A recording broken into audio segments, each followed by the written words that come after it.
What's going on, guys? I'm Cash with CashedOutCars. This is Gus, and what are we doing today? Today we're going to be looking at kind of how to install the new sub that I put in my 944. Gonna be ricing out the 944. Hell Let's yeah. get to it. Alright, so what'd you pick up here for this install?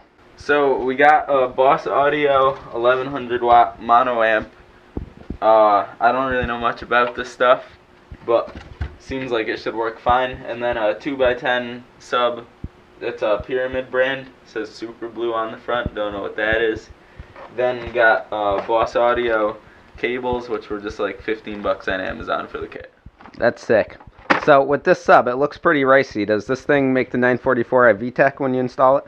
So there is a wire. It's actually just the blue one because it's like Honda blue. This is your Vtec wire. Okay, yep. So you gotta make sure you plug that in. Then yeah, it's like 100 horsepower. That's sick. Yeah. This thing's gonna fly. Oh yeah. Alright, so now what we're trying to do here is get the glove box out to hopefully gain access to where we could put a hole through the firewall to run the power cord, which has to go to the battery. And we're looking in the engine bay, and there is a grommet with a wire going through it that goes to nothing. It's cut off and taped up, and we're hoping that we could access that and run our power wire right through that. So that wire right in there is the one that we think we'll be able to just pull out and run the power wire through that grommet. Some weirdo in the background there. Alright, what are we doing now? We're preventing shocking ourselves to death so that we can actually hear the sub at the end of the day. Nice. Oh yeah, turn that thing. You're going the wrong way.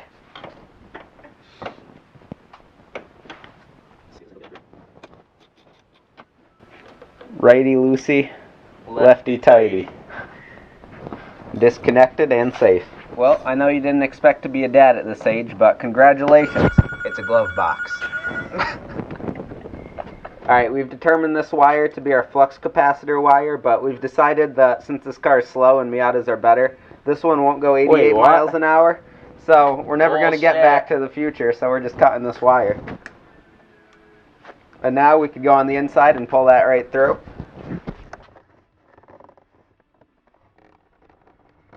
Haha, I got it. Alright, so now we got Cash down there, ready to feed the new power wire. Same firewall grommet there.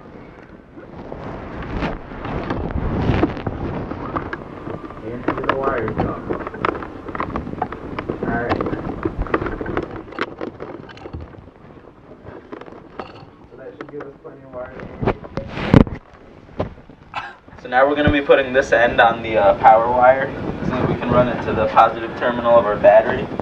And this terminal actually already has two little auxiliary parts, so we're just going to put it right where this red wire comes off, stack it right on top of that.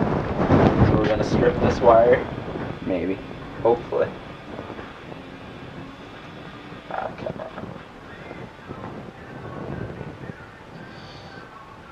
So that's not going to do it.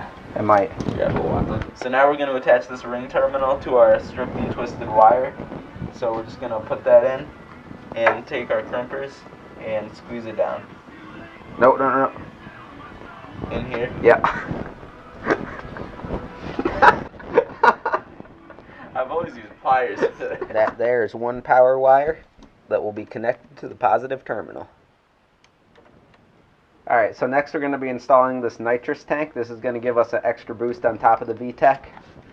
So make sure you take the sides off the nitrous tank so that you can access the set screws to get your wire in there.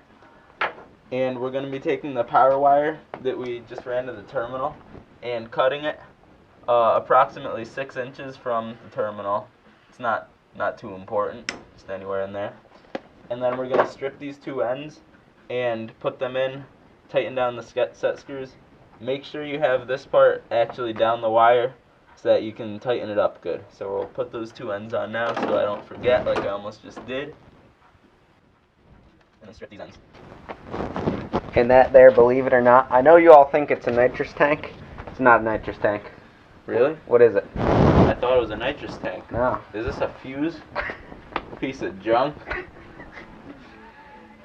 Alright, now we've got the fuse in line and the power wire.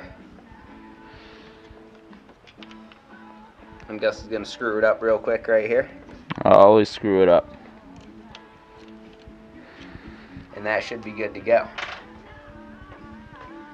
So we did learn that the ends that came with this kit are absolute trash. We keep putting them on and crimping. The plastic cracks immediately and then the wire falls off it.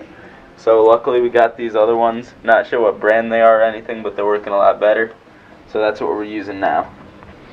And for right now, we just got the power wire really, really roughly routed, meaning we didn't route it at all. We just took it right from where it comes through the firewall and brought it right to the back. And we're going to do that so we could test out the system, make sure everything works. And then once we get everything working, we'll tuck it under the carpet and make it look a lot nicer. All right, now we're trying to get the head unit out of the car here. We found a YouTube professional that recommended sticking knives in here and basically just stabbing your radio as hard as possible and then it'll pop out. But we're going to not do that because we don't want to cut our hands off or cut some wires by accident. So we're trying to use these spring steel tools here with great success, as you can see. Yeah. Great success. On this episode of How to Steal a Radio, we find out that we're really bad radio thieves. Oh, absolutely. We've been trying to get this head unit out for probably 20 minutes now, meaning he's been trying and I've been sitting here doing nothing. And we haven't made much progress. Yeah. You know, Christmas is coming up here, so I'm going to hit the snowflake button. Everyone likes a white Christmas. And then I'm going to turn down the temp, so it's going to be 18 degrees. All right, so it is the next day. We have the faceplate, and what? We got the whole radio out, actually. Yeah, that was a pain. Made some progress there, meaning he made some progress. I didn't. Meaning our dad made some progress. Yeah, and now we're going to get bumping back here. So what's the first step? So we got the blue remote turn-on wire, which makes sure the amp is only on when your ignition's on, so you don't drain your battery. Very nice. We're gonna run that from the back of the head unit to our amp, and there's a spot labeled remote that we're going to attach it to back here. And you come up front here. It's pretty important you get this right, or else it's not gonna do anything. Coming out of the dash, there's this wiring harness, and you need to find the blue wire that has a white stripe on it, and that's the wire you're gonna attach your remote turn-on wire to.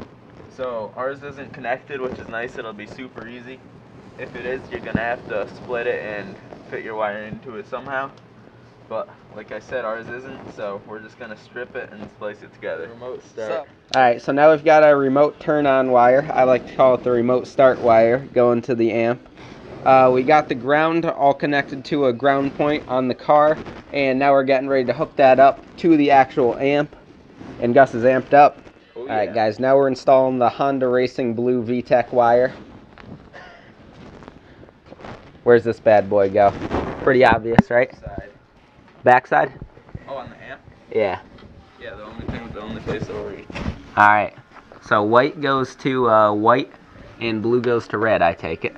Alright, that's plugged into the amp there. Up here, got one steering wheel. We sure do. All plugged in back there. Yep, plugged into the audio out. Where do you think you're going to route that? Not there. No. You got to route that stuff up through first. Alright, the RCA cable is plugged into the back of the head unit. Alright, what are we doing now? So we just got to link the speaker wire, which is the wire with the two strands connected. And this will run from the speaker plus and minus to the plus and minus on the sides of the sub. So this particular sub has one on each side, so we'll need two of these. But we'll start by wiring up the closer side to make it easier. Alright, now we're trying to install the speaker wires into the subs itself. So you just insert the stripped down end of the wire into these connectors and it just holds it just like that. Alright, this bad boy should be all hooked up now. Should be. Alright guys, we think we're all set to go. We just hooked up the faceplate again. Gus has got his phone plugged in here. He's going to turn the ignition on. And I'm going to go back here and see if we could bump some serious bass. Alright guys, we are officially getting some bass back here. The amp comes on once you get the radio going. Gus wants to see some naked dudes, which is why he built this Porsche. Alright, now we gotta actually get some settings going. More bass definitely. Now it's going. Now we got plenty of steps left to do. Yep. Clean this up, get the cables all routed, then EQ it, make it actually sound good. Hopefully. Yeah. Alright, so I did some wire tucking over here behind the carpet, and then Gus did the whole other side while I was inside getting my fix of Rca Miata for the day. Hell yeah. So basically what we got here, actually why don't we come around and start at the front. So we got the RCA cables and the remote turn-on wire, which come out of the back of the head unit. They come out right down here in this little gap and go directly under the carpet, about somewhere between 2.5 inches under the carpet around the outside here, so behind the pedals and everything. Then right here, they come through the seam. You can catch a small glimpse of the blue cable there. Honda Racing Blue, baby. Then they come under this little plastic piece, which there's a pretty significant wiring harness that we just laid it next to. Then this plastic trim piece, well, it's covered material, passes behind the carpet here, into the, there's a little area behind the wheel well where all the coils of wire are, and then straight up to the ampere. So we're doing a little compromising because some of the things that you could route perfectly would take a lot of time. So we are going to see a little bit of cable here so that we don't have to run it below this carpet. But then it'll be hidden by the trim all the way back here, and it'll tuck back through some more panels.